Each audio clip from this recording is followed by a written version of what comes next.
Hey guys, good morning, welcome back our new blog. कैसे हैं आप सब? आई होप आप सब बहुत अच्छे होंगे और मैं भी अच्छी हूँ। आ गई हूँ आज फिर से आप सबके साथ एक न्यू वीडियो लेके, क्योंकि मैं हूँ राधिका और आप सबको तो पता ही है मेरी पूरी स्टोरी। फिलहाल मेरा टारगेट था आरपीएफ एसआई, लेकिन टारगेट बदल गया क्योंकि मुझे मेरे घर वालों ने, छोड़ो ये बात हम छोड़ देते हैं, नहीं भेजा एग्जाम देने। तो या फिर मैं गई नहीं, मैं यही बोल देती हूँ मैं गई नहीं। तो वैसे तो भेजा नहीं गया, पर ठीक है, टॉपिक चेंज करके अभी हम बात करते हैं आज की। तो आज की सुबह होते ही सबसे पहले मैंने अपनी थोड़ा सा नहाया धोया, रूम क्लीन करा, बाकी सारी चीजें करी और यहाँ पे प्रसाद रखा था, हम लोग मंदिर गए थे उसका। और आज सुबह सुबह मुझे आज फिर बाहर भी जाना है क्योंकि हमारे घर के बाहर थोड़ा सा कुछ प्रोग्राम चल रहा है, शिव कथा चलेगी 9 दिन की। तो मैं रोज तो नहीं जाने वाली, लेकिन आज चली जाऊंगी। उससे पहले मैंने कहा सुबह सुबह पढ़ लूं क्योंकि मुझे बनाना था खाना, और खाना पीना मम्मी ने बनाने में हेल्प कर दी थी क्योंकि उन्होंने बोला था कि अगर मैं खाना बना दूंगी तो तुम भागवत में चलोगी, मतलब शिव कथा में चलोगी। तो फिर उन्होंने सुबह का खाना बहुत जल्दी बनवा दिया था। तो सुबह का खाना खत्म होते ही फिर मैं यहाँ पे बैठ गई थी अपनी पढ़ाई करने।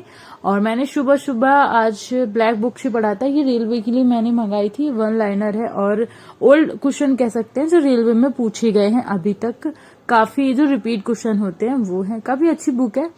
इसके बारे में डिटेल से बताएंगे फिर कभी। आज बात करते हैं, आज मतलब टारगेट पूरे दिन का क्या है। तो पूरे दिन टारगेट में कुछ नहीं है आज, क्योंकि मुझे पता है कि मुझे जाना है भागवत या शिव कथा में। तो उस वजह से दिन में पढ़ने का टाइम है नहीं, तो इसलिए मैंने सुबह सुबह ही 1.5 से 2 घंटे पढ़ने का पूरा अपना प्लान बनाया था और मैंने 2 घंटे कंप्लीट कर लिए थे। और उसके बाद घर में फिर चेंज, मतलब कपड़े वगैरह भी चेंज करने थे, तो वहां मुझे जाना था, सो वो करा।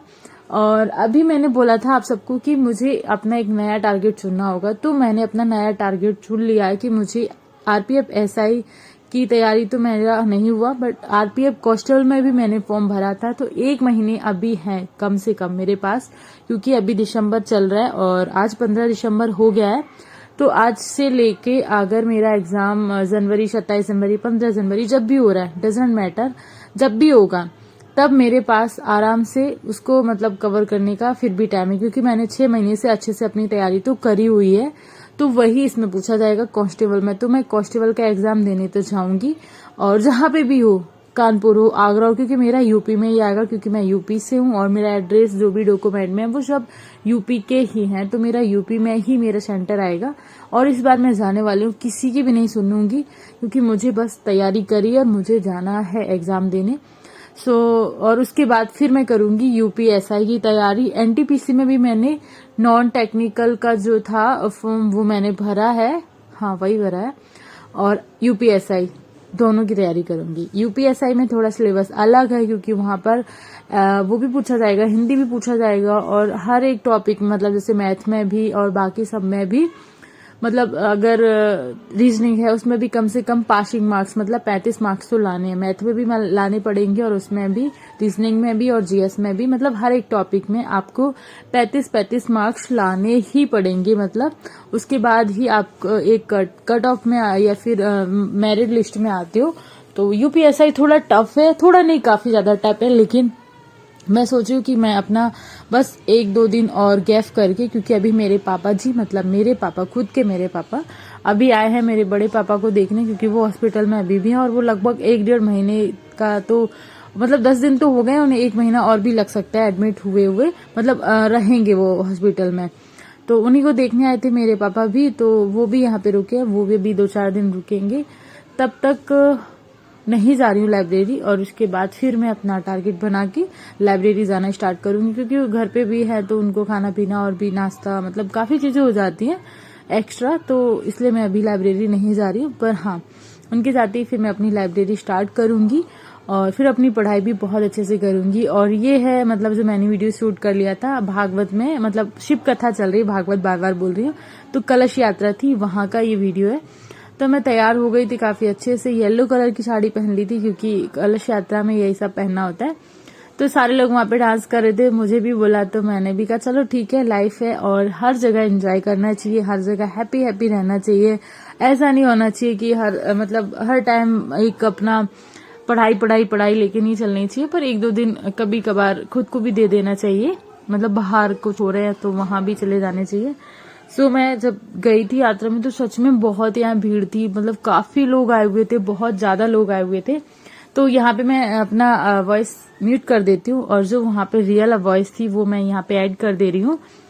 या फिर मुझे लगता है कि अगर मैं वो रियल वॉइस अगर ऐड करूंगी तो शायद म्यूजिक में कॉपीराइट आता है, इसलिए मैं उसको म्यूट कर दूंगी। या फिर देखती हूँ थोड़ा थोड़ा कुछ कुछ बीच का मैं यहाँ पे लास्ट में आपको शो कर दूंगी जो वहाँ पे गाने चल रहे हैं वो। और फिर घर पे आते ही मुझे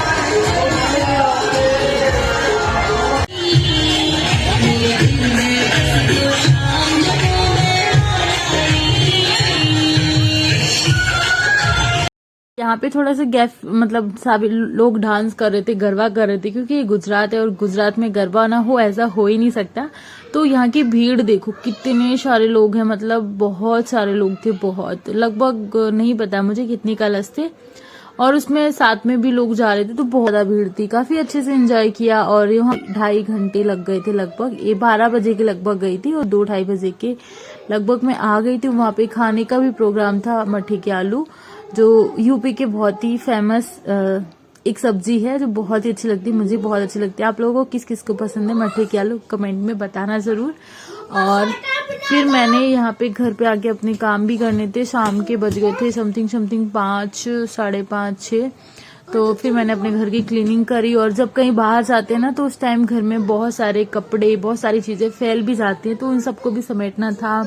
और उसके बाद मेन चीज जो आप सबके साथ अपनी वीडियो भी शेयर करनी होती है, उसको भी मुझे ओवर वॉश करना था और एडिट करना था, वो भी एक बड़ा काम है। तो वो सब करा और उसके बाद फिर अपने घर के काम स्टार्ट करेंगे, शाम वाले जो खाना पीना बाकी चीजें हैं।